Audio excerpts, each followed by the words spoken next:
Balance of Power, live from Washington, D.C. From Bloomberg's Washington, D.C. studios to our TV and radio audiences worldwide, welcome to Balance of Power. Alongside Kaylee Lyons, I'm Joe Matthew. Tonight, multiple reports now out questioning the extent of the damage of America's strikes on Iran. Days after the president stood before the nation and declared Iran's nuclear sites obliterated, the reports now contradicting that assessment, citing early analysis suggesting the regime's nuclear program has been set back by just months. These developments coming as the president attends the NATO Leaders Summit in The Hague. We'll take you there live, and we speak with Democratic Congressman Seth Moulton, a former Marine Corps officer and Iraq War veteran, for more. Plus, Fed Chair Jay Powell reiterating there is no rush to cut interest rates as he warns tariffs are likely to impact consumers. It's just a question of being prudent and careful, but at a time when the labor market is still strong. We don't see weakness in the labor market. If we did, that would change things. Powell's comments today coming despite the president increasing the pressure to cut rates with personal attacks and Vice Chair Michelle Bowman signaling openness to a rate cut as soon as July. What Powell told Congress today and how Washington and Wall Street are reacting. And Treasury Secretary Scott Bessent now predicting a SALT deal in the next 24 to 48 hours as Trump pushes Republicans to pass his one big beautiful bill. We'll speak with Tennessee Senator Bill Hagerty on that and more up ahead. But we begin with multiple reports now questioning whether Iran's nuclear sites were in fact destroyed, as the president claimed immediately after America's attack on Iran. Those reports claiming the regime's nuclear sites remain intact, set back only months, far from destroyed, as the administration's claimed. White House Press Secretary Caroline Leavitt rejecting, though, those reports, calling them, quote, flat out wrong. The news coming as the NATO summit kicks off in The Hague. The president arriving and attending a members' dinner just a short time ago, as you can see on Bloomberg TV and on YouTube. We get now to Bloomberg's Annmarie Hordern, who's in The Hague right now traveling with the president. Annmarie? Good evening, Joe. What we have here is the president walking into a NATO meeting where you would think that Russia's invasion of Ukraine would be the #1 issue, as well as how much the alliance was willing to spend when it comes to defense spending of GDP, something the president has been incredibly consistent about his entire time in elected office. Yet the meeting has been overshadowed, of course, of what is going on in the Middle East, especially given these fresh reports. We should note the IAEA's Rafael Grossi did tell Fox News that they are still unsure if the nuclear program was set back months or years. His words, he wants to get his inspectors on the ground to really try to figure out how much of the 60% enrichment of uranium, those bomb components, are still available. But the president will be walking into really two different schools of thoughts here in Europe. You have the French President Emmanuel Macron yesterday saying that even though he agrees with the United States that Iran should not have a nuclear weapon, they think that the strikes on Iran were illegal. And then you have the German chancellor who says that he really shouldn't have an opinion about what the United States or Israel is doing when it comes to military strikes in Iran, and actually said what Israel was doing was, quote, the dirty work for the rest of the world and the region. So that conflict in the Gulf right now, it does feel like that ceasefire is holding, but there's a lot of questions about it, and the vulnerability about potentially how long the ceasefire will last until potentially hostilities kick off again is really clouding this NATO summit. Well, remembering that the president left the G7 summit early in part because of the Middle East, Annmarie, is there a risk that his trip to the Netherlands is shortened at all? Well, it would be very difficult to see how much shorter this trip can get. The president arrived only this evening. He met with the royal family here in the Netherlands, and he's meeting with his counterparts, the other leaders of the alliance, this evening for a dinner. Then he's in a tremendous amount of meetings tomorrow.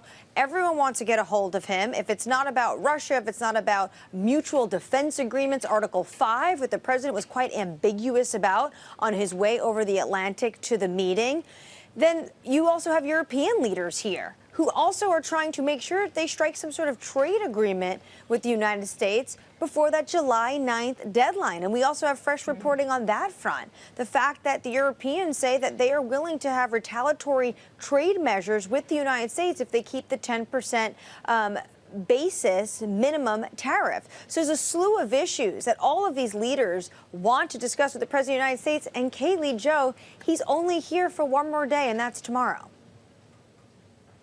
All right, Bloomberg's Annmarie Hordern live on the ground for us in The Hague. Thank you so much.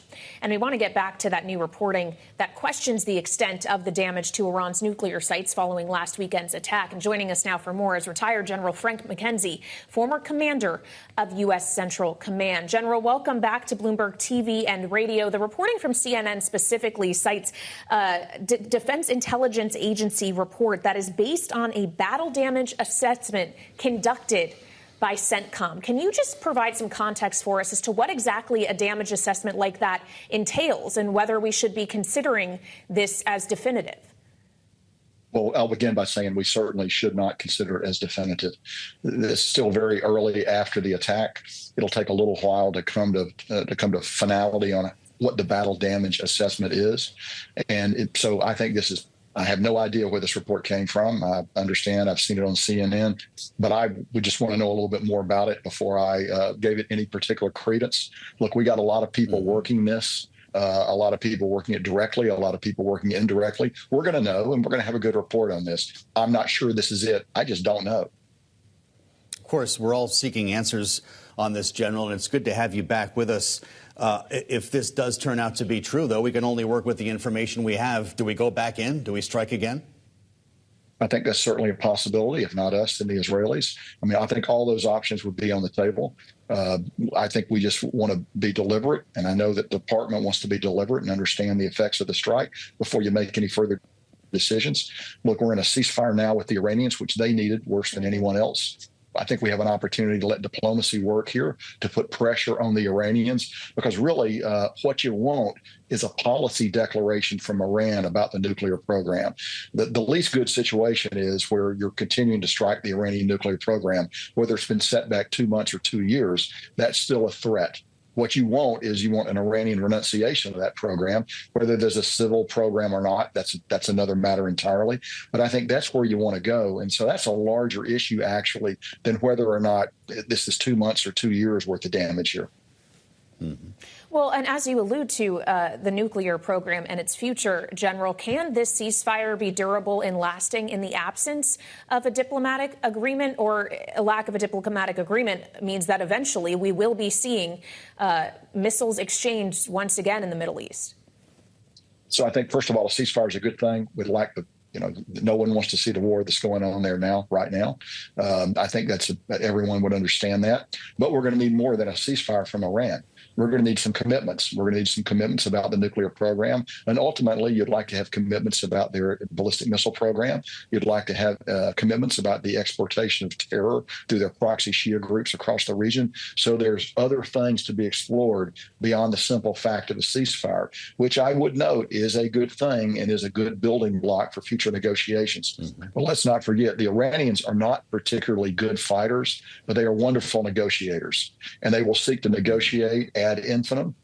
They'll seek to drag it out while they take other steps to rebuild their program. So as we approach these negotiations with Iran, and I hope we're able to do so, we need to keep and maintain pressure on the Iranians.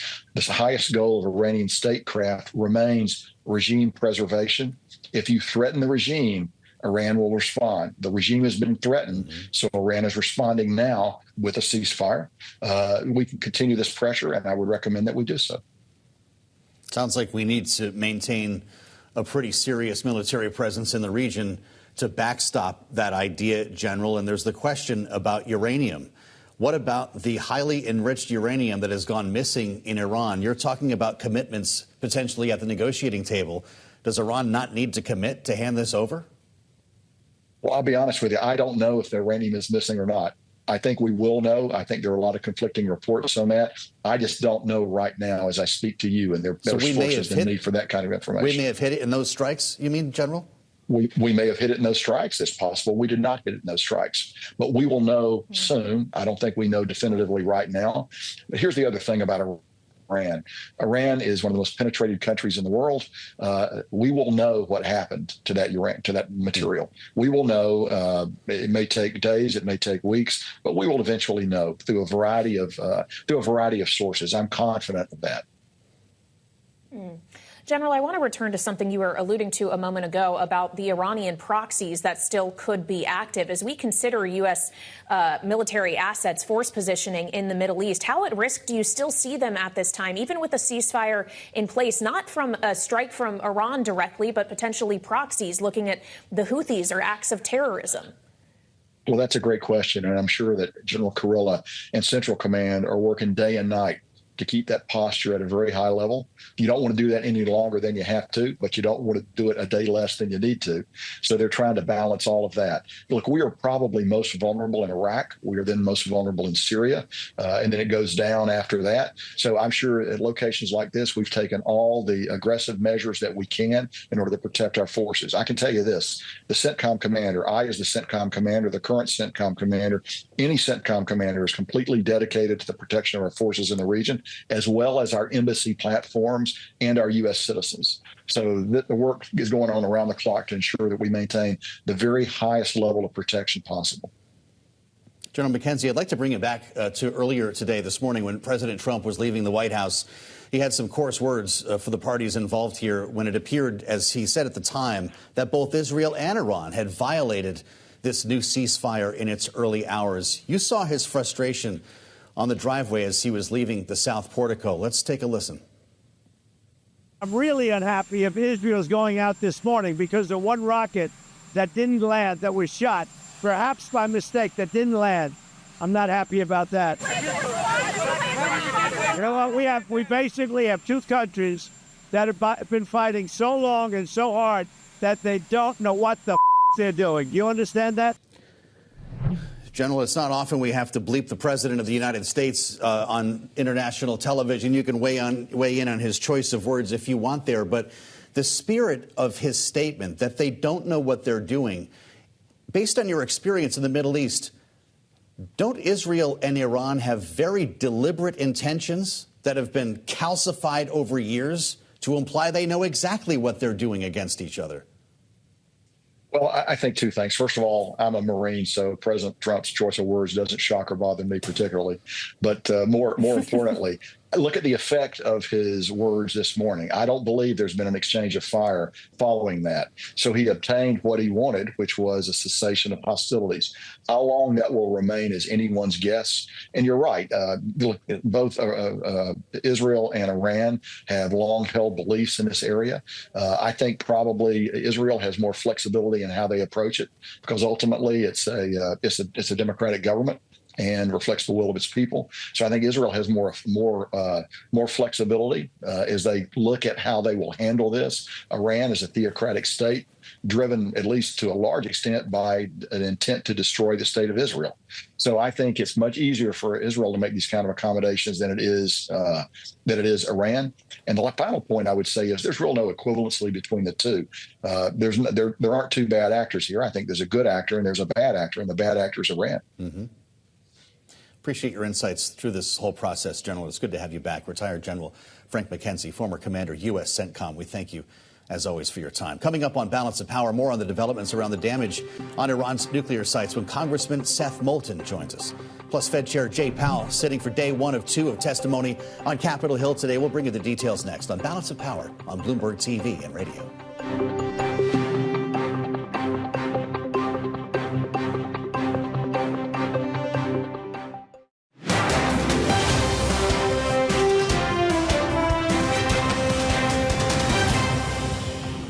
Many respected constitutional experts argue that the War Powers Act is itself unconstitutional.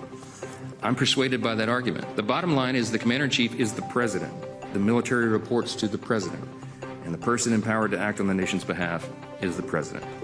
The last few days have unfolded exactly as the law outlines and as history has demonstrated and as the framers of the Constitution intended. House Speaker Mike Johnson speaking to the War Powers resolution effort that's underway right now on Capitol Hill. Joining us now live from the Hill, Democratic Congressman Seth Moulton of Massachusetts, who serves on the House Armed Services Committee and is a Marine Corps combat veteran who served 4 tours in Iraq. Congressman, it's good to see you. It's been some time, and welcome back to Bloomberg TV and radio. We do want to have a conversation with you about Congress's role in this, but I have to ask you first about this breaking story with multiple reports suggesting that the strikes against Iran by the U.S. only set back Iran's nuclear program by a few months, not obliterated, as the president and the defense secretary have both said repeatedly. I wonder your thoughts on this from your perch on the Armed Services Committee, whether the president received, if this turns out to be true, flawed intelligence, or if he was not honest with the American people. I think we all know that President Trump is regularly not honest with the American people, and we know that the Secretary of Defense lies to America all the time, and it's dangerous. I noticed just in the Secretary of Defense's press conference with the chairman of the Joint Chiefs, the dramatic difference in assessment given between those two individuals standing 4 feet apart from each other at separate podiums. The chairman of the Joint Chiefs said we have to do a battle damage assessment to see what these strikes actually accomplished. The Secretary of Defense, Pete Hegseth, lied through his teeth, just saying that the program has been obliterated. He obviously got those talking points from Donald Trump, who has regularly disregarded intelligence when it doesn't agree with his politics. It's very dangerous having top officials in the United States making decisions that affect the lives of our troops, politicizing intelligence. Well, as we consider danger, Congressman, the administration, of course, maintains there was grave danger from Iran's nuclear program, which is why they took this step to try at least to obliterate it. If ultimately the intelligence proves that that was an unsuccessful attempt, would you support going back in to try to finish the job? Do you expect that congressional approval for that would be asked for? It has never mattered whether we, quote, finish the job, because the question that people forget to ask is how long will it take for Iran to reconstitute its program? It really doesn't matter if it was 85% destroyed or 95% destroyed. We can almost assuredly say it will never be 100% destroyed because we don't even know exactly where everything is, especially since we lost all the inspectors that were in place under the Iran nuclear deal that Trump shredded in his first term. So the question you have to ask is, how do we ensure that we have a long-term plan for verifiable, enforceable inspections that assure that Iran never reacquires any nuclear capability that they have lost, or even just simply buy a bomb from a country like North Korea? That's why it's critical that we get back to the negotiating table. Regardless of what happened with these strikes, the end game has to be a negotiation that leads to a deal with inspections to ensure they don't get a weapon in the future. Congressman, your comments earlier about the Secretary of Defense, Pete Hegseth, recall an Armed Services Committee hearing that you took part in earlier this month that resulted in quite an exchange between you and the Defense Secretary over information that he had shared over Signal. I want our listeners and viewers to have a chance to listen to this, and we'll ask you a question. Here it is. Are you trying to say that the information was unclassified? I'm not trying to say that's what anything. I thought. You're not saying that. So you took classified information from Central Command that had a classification marking on it, because that's what's required by DoD regulations, and you put it on an unclassified system. So we're going to get a report in a few days from the DoD Inspector General. And if the DoD Inspector General finds what is pretty obvious, both to you smiling there in the witness seat and to all of us up here, that the information was, in fact, classified, do you plan to take any accountability for that? That was one of the more mild moments of the exchange. Congressman, we've been hearing from Republican lawmakers, including Darrell Issa, who joined us in the aftermath of the attacks, who've suggested that this is a new normal of maintaining secrecy around a military operation by not notifying Democrats or other lawmakers on Capitol Hill. And they frequently point back to the Signal event that involved, of course, the defense secretary. Are you concerned that this is the new normal in Washington? I'm very concerned, but let's be clear. This is only a new normal for the Trump administration. I mean, you could argue that Trump politicized things so much in his first term that President Biden would have acted the same way, and yet that's not what happened. President Biden followed the Constitution. Whether you agree or disagree with everything that President Biden did, and I'm a Democrat who's been certainly willing to criticize President Biden, he at least followed the Constitution when it comes to notifications to Congress. The idea that you would notify only members of your own political party is not something I've ever seen before. Sometimes there are debates about the exact timing of notification to Congress. You know, was it early enough? Was it before the strikes instead of after? And I think those criticisms have been leveled at both Democratic and Republican presidents in the past. But I've never heard of a case where you would politicize things so much that you only tell people in your own party. And there's even a report out there that Trump actually notified Fox News of this strike before it happened, which of course would be a gross violation of operational security that would have put those B-2 pilots and the fighter pilots at serious risk. Congressman, finally, before we let you go, as we consider the intelligence gathering apparatus of the United States here, knowing that President Trump himself has called into question whether or not his director of national intelligence, former House colleague Tulsi Gabbard, was right or wrong about the intelligence on Iran, knowing the ODNI has faced budget cuts. There's an effort to shrink it and the size of the NSC. How do you think that impacted the administration's handling of this particular crisis? How will it impact our intelligence gathering going forward? Well, that's a really important question, and we don't really fully know the answer to that.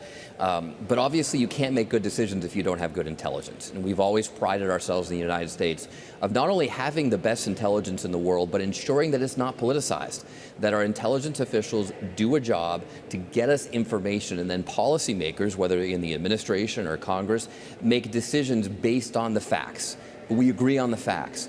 This is the president who just introduced concepts like fake news and alternative facts.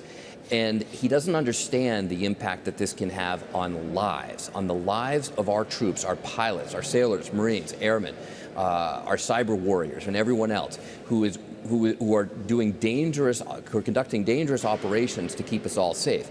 If pilots are flying based on false intelligence that's been politicized by the President of the United States, you're going to see Americans get killed.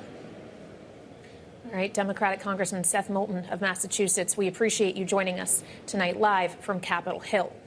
And of course, Capitol Hill is where we found the chair of the Federal Reserve, Jerome Powell, earlier today as he testified before the House Financial Services Committee and signaled, once again, the Fed is in no rush to cut interest rates. For more, we're joined by Michael McKee, Bloomberg International Economics and Policy Correspondent, who's here with us in our Washington, D.C. studio. So, Mike, I guess in that way, no new news from the chairman. No new news. As a matter of fact, the chairman's prepared text was almost word for word the same as the statement he gave to the reporters at his news conference last week. So he did not want to make news. I call it the Hippocratic Oath of the Federal Reserve. First, do no harm to the markets. Okay. Interesting you get to do it twice. I don't know if Humphrey Hawkins is listening, but is this the same drill when we do this on the Senate side? Same questions, less posturing. What's in store tomorrow? Basically the same drill, maybe a little less posturing, but it depends obviously on the individual lawmaker because there are some who do like their TV time. But what we are looking for maybe is more questions on the banking regulations that the Fed is going to pursue now that McKee Bowman is vice chair for supervision. There was some of that today. Powell deferred to her in many different ways, but he did support the changes that they are considering to the supplementary leverage ratio, which is a big deal, which would allow banks to maybe buy more bonds. It's important for the functioning of the Treasury market, but it is also very important to the U.S. government, given how much debt the government is going to have to sell. Mm-hmm. Well, we'll be listening and watching tomorrow with the help of Bloomberg's Mike McKee. Great to have you, Mike, as always, in Washington. Coming up, President Trump is urging the Senate to strike a deal on his big, beautiful bill. We'll discuss the next steps for the tax legislation coming up as the bird bath continues with Republican Senator Bill Hagerty of Tennessee. He'll be with us next as we talk about what's going inside the bill and what's going to be left out as the Senate prepares for a vote late this week. It's straight ahead on Balance of Power on Bloomberg TV and radio.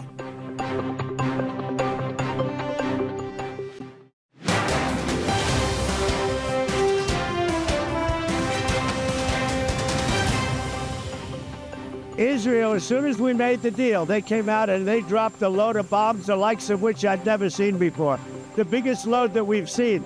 I'm not happy with Israel. You know, when I say, okay, now you have 12 hours You don't go out in the first hour and just drop everything you have on them. So I'm not happy with them. I'm not happy with Iran either.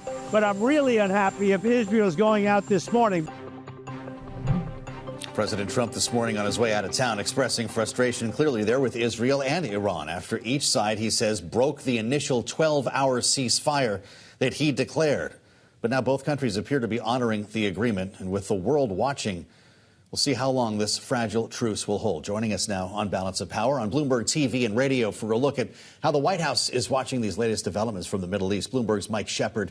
Mike, we've had another layer here as the president was first upset with Israel and Iran today. He's now upset with what he calls the fake news media for reporting in multiple cases here that the job may not be complete, that in fact the U.S. may have only set back Iran's nuclear program by a couple of months. This is what we're going to be arguing about now for the foreseeable future, right? It certainly is, and the White House is quickly taking to the offensive on that front. We heard from White House spokeswoman Caroline Leavitt rejecting these reports in the New York Times, on CNN, and even some of our own earlier reporting, if you look back a day or two, by our colleague Jonathan Tyrone, who had assessed some of the satellite imagery of the before and after of the strikes at the Fordo and Natanz sites in Iran, where a lot of the nuclear facilities have been operated. And the conclusion generally is that not nearly as much damage have been inflicted as both President Donald Trump and Israeli Prime Minister Benjamin Netanyahu have been indicating that it was a total victory in terms of setting back the Islamic Republic's nuclear ambitions. Donald Trump, you said it yourself, Joe, used the words totally obliterated. Maybe not so much. So we are seeing some signs of frustration from the president at a pretty consequential moment when it comes to U.S. security relations with its allies, as he is in The Hague, as Annmarie was just reporting from The Hague. Well, and allies are one thing. Adversaries like Iran are another, but you could maybe include China in that category as well, Mike. And it was interesting earlier today to see the president posting on Truth Social that China can now continue to purchase oil from Iran. He says, "It was my great honor to make this happened." Seems like kind of a U-turn, does it not? Kayleigh, I'm really glad you brought this up, because this is perhaps one of the most consequential things the president said all day long. This notion from him that China could resume unfettered purchases of Iranian oil would be a major change in U.S. policy. And our reporting is indicating that neither the Treasury Department nor the State Department, the two bureaucracies that oversee U.S. sanctions enforcement against Iran, were taken caught off guard by this remark and really kind of taken aback. And again, maybe we're seeing a little bit of policy making by social media, and then the policy will have to actually catch up. It could be a little bit of an incentive to Tehran, but also an incentive to China, too, as he continues to try to forge this new understanding on trade, one that's been tested by U.S. restraints on exports of sensitive American technology to China, but also by China itself and its restrictions on exports of rare earths to the U.S. So it's something definitely that bears watching. All right, Bloomberg's Mike Shepard, thank you so much, as always. And we do continue to watch this and get the view on it from Congress as we turn now to Republican Senator Bill Hagerty of Tennessee, former U.S. ambassador to Japan. Senator, welcome back to Bloomberg TV and radio. As we consider that we may not know fully for some time just how far the U.S. was able to set back Iran's nuclear program using military means, I do wonder what you make of the potential economic gift it could be for Iran, for China to be able to freely continue purchasing its oil. Should we not be trying to choke that off as well? Well, we certainly have effectively done that in the past, but I think it's very, very unwise to try to second-guess President Trump on this. You've seen him be 3 steps ahead of everybody every step of the way.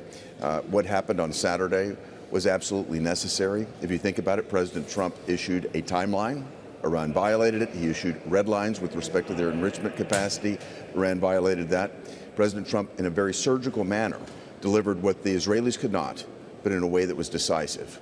And what happened? He demonstrated United States resolve in a way that we really desperately needed to do, given what happened in Afghanistan back in 2021, given the red lines that were crossed under President Obama. Now I think the world realizes if we deliver a red line, it should not be crossed. He made that point emphatically. So as it relates to China, as it relates to other things that are happening, President Trump is navigating multiple deals and multiple challenges at the same time. I think that demonstration of resolve was very clearly seen by Xi Jinping, by Vladimir Putin, by Kim Jong-un.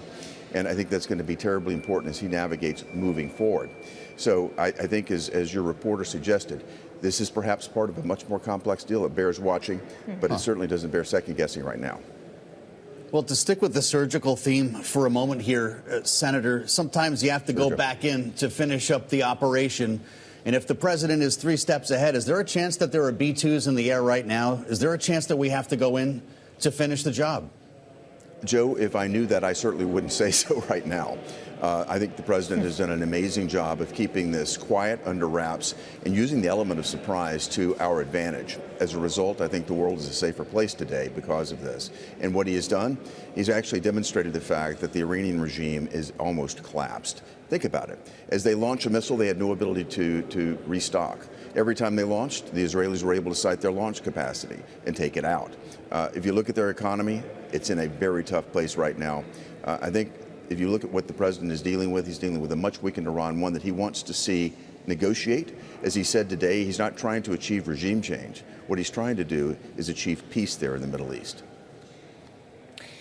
Well, as he tries to achieve that, he also would like to see another achievement being made. As he made clear on Truth Social, he would like you and your colleagues in the Senate to pass his big, beautiful bill ASAP. Obviously, the birdbath is still ongoing, Senator, but we did hear from the Treasury Secretary, Scott Bessent, who joined you on the Hill today for a meeting with Republican senators. And this is what he said about the timeline here, knowing he wants this passed next week. This is what he told us. Had a very successful lunch meeting with the senators. I think that we are on track for hopefully for a vote this Friday for July 4th for the tax bill. President is doing peace deals, tax deals, trade deals, so he's done a peace deal.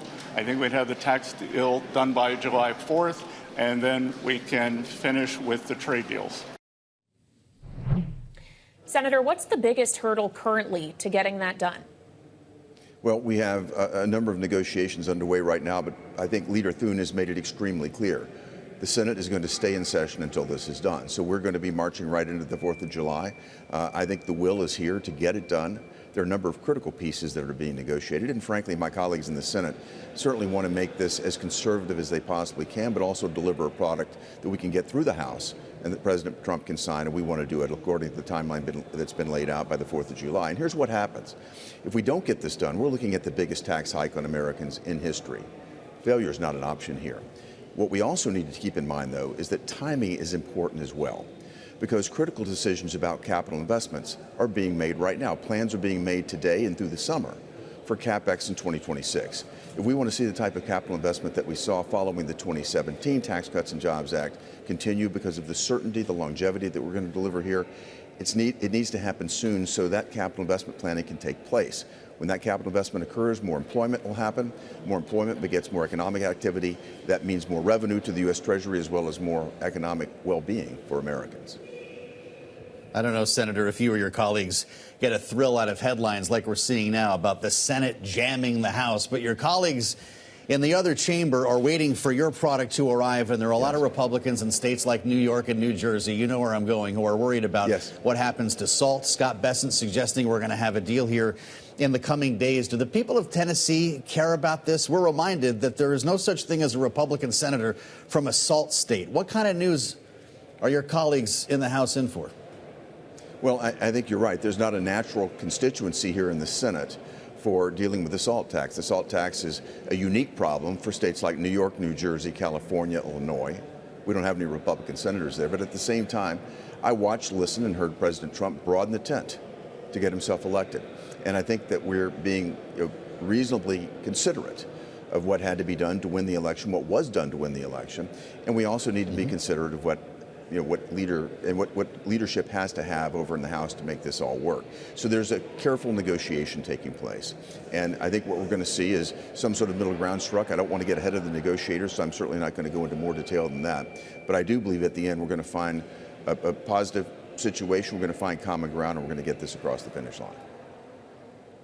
Senator, finally, one thing we saw get across the finish line, at least in the Senate, is the stablecoin legislation you championed, the Genius Act, which passed your chamber last week, now would head to the House. But we're getting signals from the House that they may be more interested in combining stablecoin and market structure.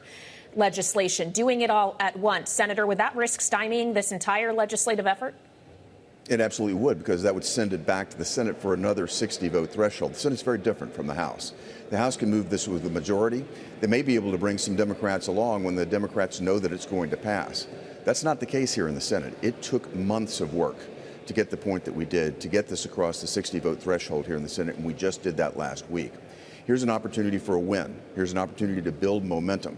And frankly, we've got multiple jurisdictions here in the Senate that will have to come together, form committee meetings. It's going to be complicated here because of two committees that have to be involved in this, and it's going to take more time.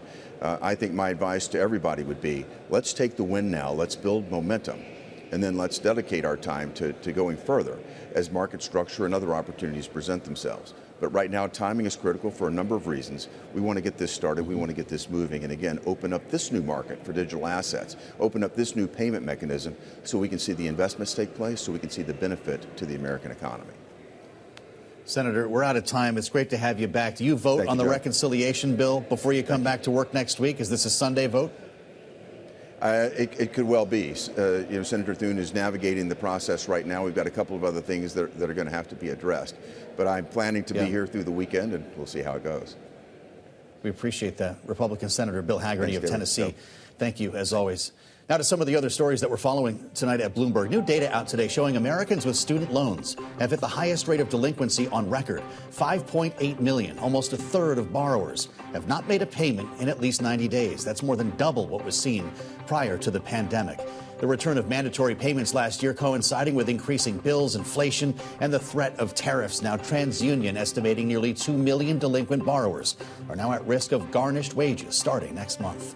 FedEx forecasting today a worse than expected profit for the current quarter. It's a sign that soft demand from consumers and businesses, shaken by President Trump's tariffs, is unlikely to improve in the near term. Adjusted earnings in its fiscal first quarter will be $3.40 to $4 a share, the company said in a statement, falling below the $4.03 average estimate of analysts compiled by Bloomberg. Voting is underway in New York City's Democratic primary today in a race that could determine who will lead the largest city in the nation for the next 4 years. This race pits former New York Governor Andrew Cuomo, who's attempting a political comeback, against New York Assembly member and Democratic Socialist Zoran Mandani, as well as 9 other candidates in this contest. Polls close at 9 p.m. Eastern, but because of ranked choice voting, it could be several days, possibly weeks, before an official winner is announced.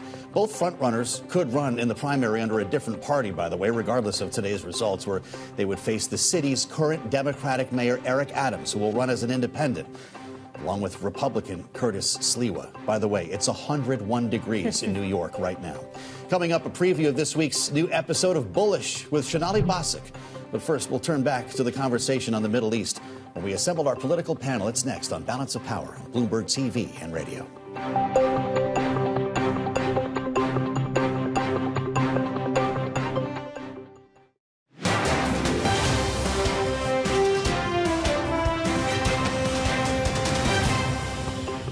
The War Powers Act started to kick in the day of the strikes. 60 days later, if there is sustained military action, that then does require the Congress to act with either a declaration of war or an authorized use of military force. I don't think you're going to see boots on the ground, American boots. I don't think you're going to see sustained military presence by the United States. So perhaps this will take care of itself. But we are, obviously in the Congress, we jealously guard our Article I powers. Republican Congressman Michael McCall of Texas speaking with us today on the early edition of Balance of Power, talking about the War Powers Act, of President Trump's decision to strike Iran over the weekend without seeking congressional approval, in some cases without congressional notification. And joining us now with their reaction this evening's panel, Lester Munson is back. Republican strategist, principal managing director of the international practice at BGR Group, alongside Democratic strategist Kristen Hahn, partner at Rock Solutions. Great to see you both here. Kristen, Democrats seem to be leading the charge on this war powers issue as, I guess, Tom Massey retreats to fight on another day. Is this going anywhere? Is this just an opportunity to be counted? I mean, I think it's always an opportunity to be counted when you're in the minority. So it's not surprising that they would do this. I think that it's something like the Republican congressman was saying, it's important to members of Congress, even though we haven't seen a lot of that through a lot of different, taking back the power that you have, but, seriously looking when we engage overseas, and you'll see a lot of members who are going to, I think they're being reasonable when you have Senator Durbin in the Senate working with the majority, trying to figure out what the timing looks like on something like that. Well, of course, as the congressman was also alluding to, a lot of this may depend on whether there needs to be further action in the Middle East in the administration's mind that they would consider asking Congress permission to carry out or not, Lester, as we've gotten multiple reports now suggesting that perhaps obliteration was not achieved in the weekend strikes, that in fact the nuclear program may have only been set back months when it comes to Iran's capabilities. Knowing full verification may take some time, do you think President Trump will feel compelled, forced to go back in and try to do it again so he can achieve the full obliteration he says he already did? I don't think so. I think we're really overinterpreting the very preliminary intelligence assessment. We haven't. It's classified, of course, so it's weird that it's leaking. We haven't seen the whole thing. You can't really understand an assessment like this unless you're able to read the entire document and the confidence level of the analyst and how they got the information and what's kind of not in there. So I think there's a little bit of an overreaction here. People are using this little bit of a leak opportunistically. Yeah. I don't think it reveals the whole. What do you make of this leaking? We're going to hear more about deep state fake news over the next 24 hours, aren't we? Well, this is what Washington does. We do this on every big story, right? There's someone who wants to use some kind of information for political advantage. So I think this is, maybe some evidence that the swamp hasn't been totally drained and that the deep state, whatever that means, may survive beyond this administration. Well, that administration obviously has a long way to go still, Kristen, and we know that President Trump came in wanting, over the course of not the entire 4-year period, but the immediate short-term period in which he came to office, to make a number of deals, not just in the Middle East, but also when it comes to Russia and Ukraine, which will feature more heavily, we're all assuming, at the summit he's currently attending with NATO leaders in The Hague. How much of the action we have seen over the last several days do you see is driven by frustration that he has not yet been able to kind of make the deals that he said he would be able to do quickly? I mean, I think you see his frustration even today on the lawn when he was speaking and using different profanity. Choice language today. But I mean, I think a lot of these things are very complicated. And, the business community, as a lot of your viewers know, are watching what's happening. There's a lot of uncertainty, particularly around the tariffs. And they're trying to figure out how to plan over the long term, or even, for the next year, what they're going to do. And so, yeah, I'm sure there's a lot of frustration there. He's publicly saying that, more deals are coming in the next couple of weeks, and we'll see whether that comes to fruition. So let's revisit that moment, because we wanted to ask you about it. Donald Trump on the driveway on his way out of town earlier today. Listen. I'm really unhappy if Israel's going out this morning, because the one rocket that didn't land, that was shot, perhaps by mistake, that didn't land. I'm not happy about that. You know what? We basically have two countries that have been fighting so long and so hard that they don't know what the they're doing. Do you understand that? Okay, Lester. So Bill Hagerty just said the president's always 3 steps ahead of everybody. Was that the case, or was that a revealing moment? Did he catch himself in a truthful moment before the press? I think he discovered that he likes dropping bombs this weekend. So he dropped an F-bomb on Tuesday. But that was motivated with something in mind. He wanted to try to move the ball on. My understanding, my serious answers, I think my understanding is the president is actually doing this ceasefire deal at his level. He's the one making the calls to Netanyahu and then through interlocutors to the Iranians. He's the one who's doing the work. He's doing his own diplomacy here. You can tell he's very invested in it. And I think when there was a bit of a miscommunication about the timing, and perhaps someone maybe violated a deadline, maybe it's unclear, he got very frustrated. And, he's someone who's that was real. He's not going to be shy about showing his frustration. Well, and especially as he may be frustrated not just with what's happening abroad, but also with progress here at home on his legislative agenda, Kristen. He made it clear on True Social today. He wants this one big, beautiful bill passed ASAP. He says no one can take vacation until it's done. You're a veteran of the Hill. We know that recess does entice lawmakers to work quickly. Does this end any other way than the Senate passing something this weekend and the House choking it down next week before the holiday? We've seen it happen before. I mean, he has a lot of sway with the Republican conference, even with a very tight majority in the House. And, I think I've said this before. I mean, way back when I was on the receiving end, when the Democrats had control of the House and Senate during the ACA debates, and we sent something over to the Senate, meaning the House sent something over to the Senate, and they sent it back, and we're like, no way, we can't do this. We have to make more changes. And they're like, no, you're going to swallow exactly what the Senate just sent you. And so when you saw the headlines today that said the Senate's going to jam the House, I think that's exactly what has to happen in order for this to get done in a timely manner. Salt caucus be damned. They're going to vote for what the Senate sends over. I am very curious to see what the Salt Caucus does, but if you're looking at this wraparound thing that Senator Collins is working on, maybe they'll be able to message that to their constituents. Wow. So, Lester, do you see it the same way? The House just decides to take the hit on this one ultimately to meet the deadline? They're not going to fight their president on this one, not after he has what looks like a really big win in the Middle East, and he did something that a lot of people didn't think could be done. He's got the momentum, and he's going to use it, and it's the smart political move. Wow. Sunday night, we get this done. The House gets it done by the 4th of July. All problems are solved. How about that? That's, I think, what Donald Trump would say. Yeah. Still got to complete the bird bath first, though. Yeah, we might want to know what's in the bill. Yes. Yeah. You think that is going to be able to get done in time? It's been quite a bird bath. I will say, if you go through the list, and the things that have been cut out, and I think the Republicans probably expected a lot of these things would be cut out of it. All right, Kristen Hahn, Lester Munson, our political panel on this Tuesday evening. Thank you so much.